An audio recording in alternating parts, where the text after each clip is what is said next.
Boy, oh boy. Hi, everybody. I'm back with another story time. Duh. Um, yes, it's been some days. I've been busy. So, for the people that are actually still here, how you be like, y'all want something from the store? Because y'all know it's always giving that. Okay, so my name is Kitty Couture. That's Kittie. Ain't no you, because it's always been just me. And that's all, period.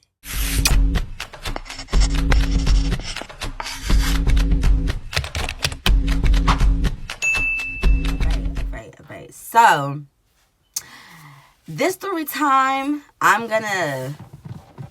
okay, so, oh boy.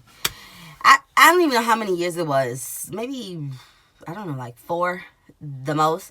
Okay, so from the title of the video, right, y'all can see isn't gonna be in quotations, the friend. Because the girl was never really even my friend. She was like a friend of a friend who was never even really my friend either. If that makes sense. So, because they used to fight. Like, they used to thump. Like, all the time. Like, the girl who was not the one who I'm talking about, she used to, like, fight her all the time. Every time, like, it was on sight. Like, she used to tell the girl who I'm about to talk about, like, I'm about to just name him. Let me just name the girl. We're going to name the girl T-Rex. We're going to name her T-Rex. What dinosaur had a long neck? I don't know. Whatever. I'm not really good with the animals. Anyways, we just gonna name her T-Rex. So, I went to school with T-Rex, and then it was another girl. We gonna name this girl. We just gonna name her Dior, right? Okay, so T-Rex and Dior used to fight all the time. Like I said, on site meant on site. So Dior, I kind of knew Dior more than I knew T-Rex. But like Dior and T-Rex like started their own little bond, like going outside, hanging out. I was not really allowed to be outside all the time, like. But Dior and T-Rex, they built a relationship outside of school. So it would get real mixy, and then Dior would have to let me in on all the tea, like, why y'all was just cool, we was just all smoking, chilling, we just had a barbecue last summer, like, how now you want to fight her, like, but, you know, that's just what it was. So anyways, T-Rex, right? I don't know. I don't. Well, I wouldn't say I don't know if she didn't like me. I really didn't care too much if anybody liked me. But after the setup, you set me up. I started feeling like she was never my friend. Right. So okay. So Dior, she's having a birthday party for one of her kids. And we are in like the backyard. If you're from New York City, you know a lot of buildings have things like centers. The centers, you could like throw like birthday parties, baby showers, whatever type of events in the centers. So Dior was throwing a birthday party for one of her kids in the center. So we in the backyard, or smoking it out, whatever, talking. And I don't know how the conversation of men in jail even came up. Mind y'all, the women in my family have a long history with marrying men in jail. Boom. That's a whole nother story. It trickled down into me a little bit. Just a tad bit. But I was smart enough to be like, oh, whoa, take it back. Okay, so, like I said, we all chilling, whatever. Like I said, I don't know how the conversation of men in jail came up, but the conversation came up. So T-Rex is like, Kitty, how you feel about talking, to somebody that's like, in jail or whatever? And I'm like, I don't mind being somebody's pen pal. I've been somebody's pen pal before, and I've actually went to go visit the person as well. Nothing, happened too crazy. I fell out with the person because he was like calling me every day, sending letters to my foster mother's house. It was a whole lot he was doing. It was just too much, like. And then my stupid behind gonna sit there and agree to have another pen pal after I already.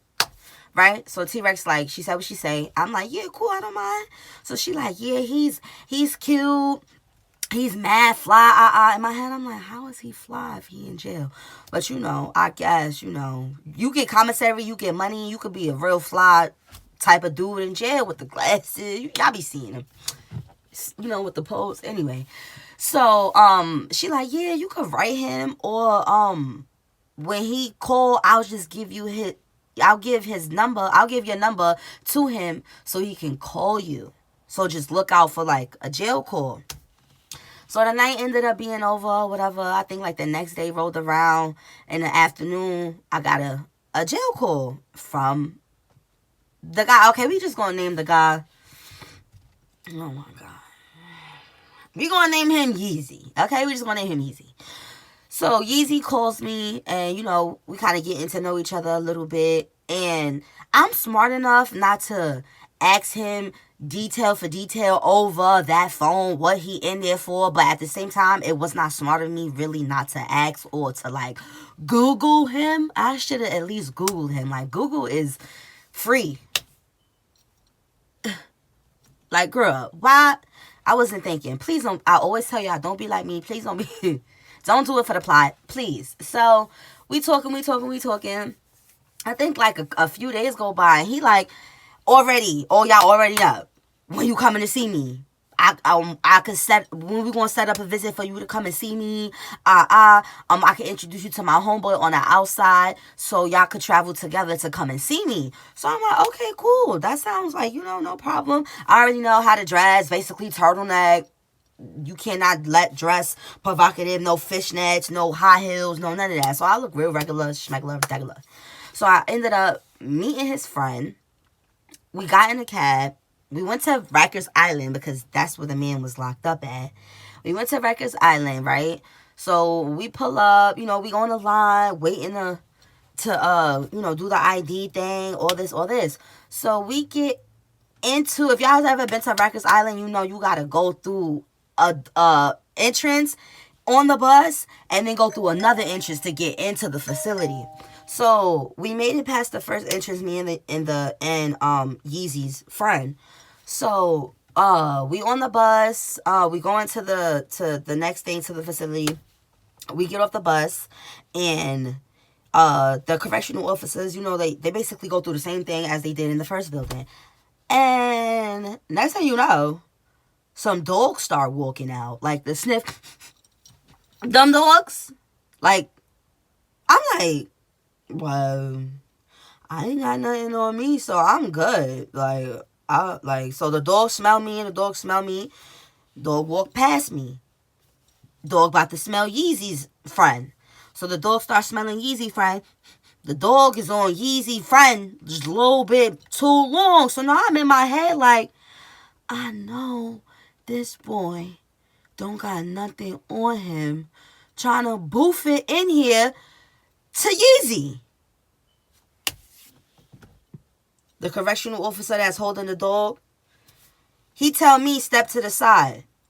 They grab Yeezy friend. They take him in a room. Next thing you know, they come and I think they handcuffed me. They had to handcuff me, I don't know, I was going to run or something. But they handcuffed me. They did not check me. They did not. This is my thing. They did not check me to see if I had anything on me. But they checked him, and he had something on him. He had razors. He had, I think he had some type of paraphernalia or something like that. You know what I'm saying? So I guess they sent him off. He went to jail. So don't collect $200. So they put the handcuff on me, and they put me in this room with like this glass window, and I could see like people coming in to go to see their loved ones or the inmates. So I'm sitting there chain, honey, sitting there like, wow, this is crazy. What the fuck? My heart like. But then I'm not panicking because I don't have nothing on me. So now the correctional officer, she come in, unhandcuff me, and I'm like, so am I gonna be able to go home? She's like, no, actually, you're gonna go to jail. And I'm like, what? I didn't even do anything. She's like, yeah, but you're a accomplice to this gentleman, and you guys are both coming here to visit Yeezy. So yeah, so now I'm on the jail bus. Like, I'm on like the paddy wagon thing where they come in, like they take mad people out people's house. I'm on a paddy wagon like this. Locked up, they won't let me out. They won't let me out. I'm locked up. I was tight. And nobody really knew where I was at. That I do that. I do that. And I try not to. I will text a random person where I'm going, and they'll be like, okay. But yeah, no one knew that I was going to go visit this person. Not even T-Rex. Not T-Rex either. I didn't even tell T-Rex the specific day I was going to go see him, but I did tell her I was planning on seeing him. So they take me off the paddy wagon. They take me in like this building that got multiple jail cells. And the correctional officer put me in the jail cell, door and closed it. Bing, bam. I'm in there like, wow. I forgot what song was playing. It was a Future song that was playing over and over and over on the radio. Whatever. It was a meme of the white boy on the stage, and he's dancing, but he's like, and the white boy rapping. If y'all know, y'all know. But they put the Future song. Anyways, this song pissed me off because I was in there for like 24 hours having to listen to that same radio station over and over and over. I was going crazy. So this is the real gag of the whole situation that really turned real spiritual for me. The correctional officer, she walks in, the same one that basically been assisting me this whole time or whatever, talking to me. She walks in with like this little piece of paper and hands it to me, and she says, "That's your mother?" Mind y'all, my mother's funeral was like 2 weeks prior to this whole situation. So my whole body went cold. I'm like, yeah, that's my mom. I'm like, how you know I'm her daughter? She like, you look just like her. Mind y'all, my mother ran Rosie's house, like, Queen. Like, that was her name, Queen. Like, everybody knew who she was. Rap sheet could rap around this entire world. Rest in peace to my beautiful mother. So she hands me it's a mugshot of my mom. I still got the mugshot. It's somewhere in my one of my wallets that I don't use. So she hands me the mugshot. I start crying. So she said, mind you, me and my mother don't have the same last name, but we literally look like twins. So she's like, "There's a reason why you in here." She said, "You see how I know who you are?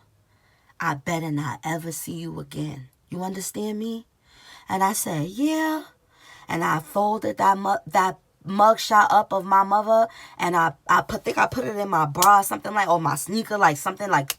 I kept it, bro. I'm like, yeah, this was a sign. I need to never mess with jail dudes ever again. So I ended up staying in that facility, in that little area, for 24 hours. Boom. They take me to 161st Street by Yankee Stadium where the jail stuff is at and all that. Mind you, I think this is on like a Wednesday or a Thursday. So I'm in there, no cap, 72 hours. When I tell y'all, I was humming. I think I used the toilet like twice. I don't like that situation. I don't like that for me. That was really bad. That was very, very horrible. Don't get me wrong. The little conversations, with the girls coming in and out. I was like, "Oh, what you in here for? What you in here for? What you in here for?" That's the only thing that keep the time going. But as I'm sitting there, I'm seeing girls that came in after me, leaving before me. I'm like, oh, please, I can't go up top.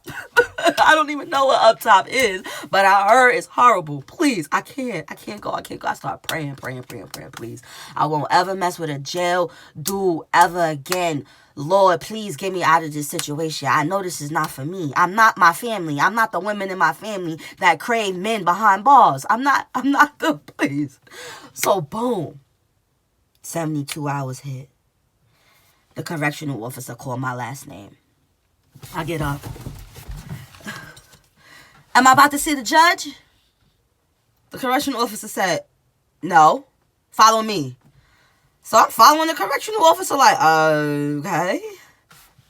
Like this. Cuff. Because they cuff me. They cuff you as soon as you get out of the cell. Cuffed. I'm following. We walked to like this, like, it looked like, you know, like when they close the bodega, and so they walk me to that, unhandcuff me, take everything off. I'm like, this don't look like court to me. They open it. You free. Like, what? I kid y'all the freak not. I seen no judge after being in jail for 72 hours. I said, what was this? What was this? I was set up. I get out. I call everybody after, I got to go through the whole process of going to get my phone, my stuff, whatever. So I call everybody. I think I ended up getting into a whole altercation on Facebook with Shorty T-Rex. And I'm like, yo, how you didn't, mind y'all, I skipped the whole stuff. So the correctional officer that handed me my mother's mugshot, she asked me, she said, do you know what that man is in here for that you came to visit? I said, no. She said, murder. I said, are you kidding me? Who did he do that to? She was like, a young boy in the Bronx. It went like it was news. It made front page news. You T-Rex, you filthy. Oh, you set me up with a stone cold.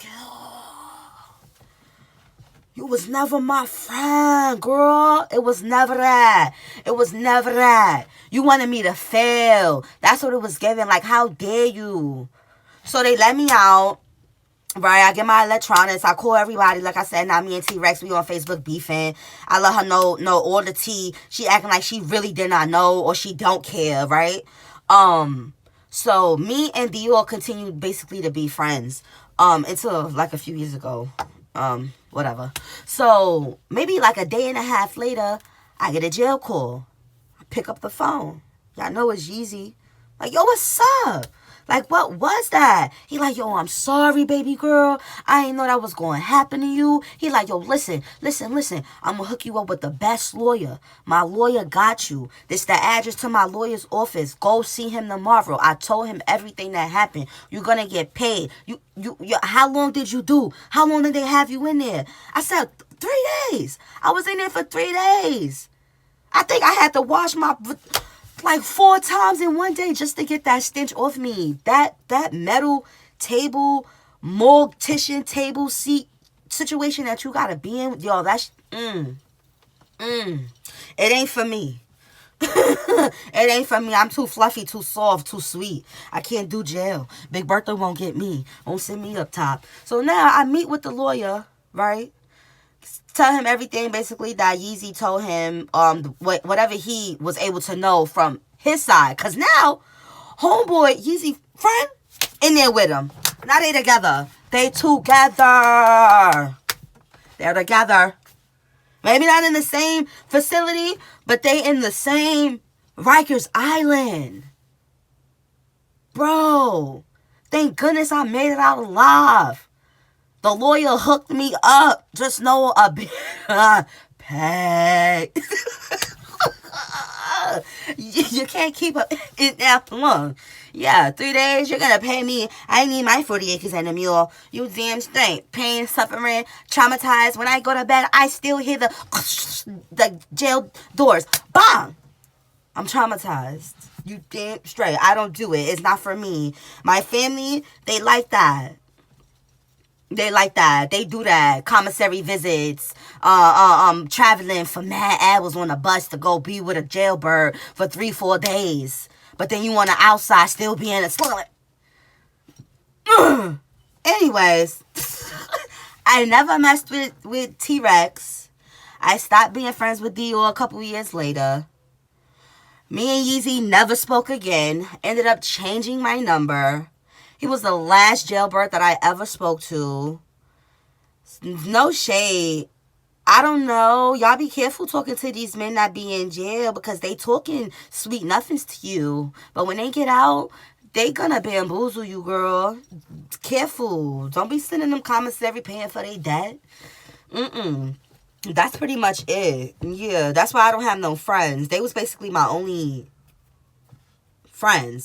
After them, that was pretty much it because I knew them since elementary school. Like, I'm too grown to be out here for real looking for new friends. Like, girl, I just hang out with myself. But yeah, that's pretty much it. Don't forget to like, comment, and subscribe. I'm out of here, y'all. Bye.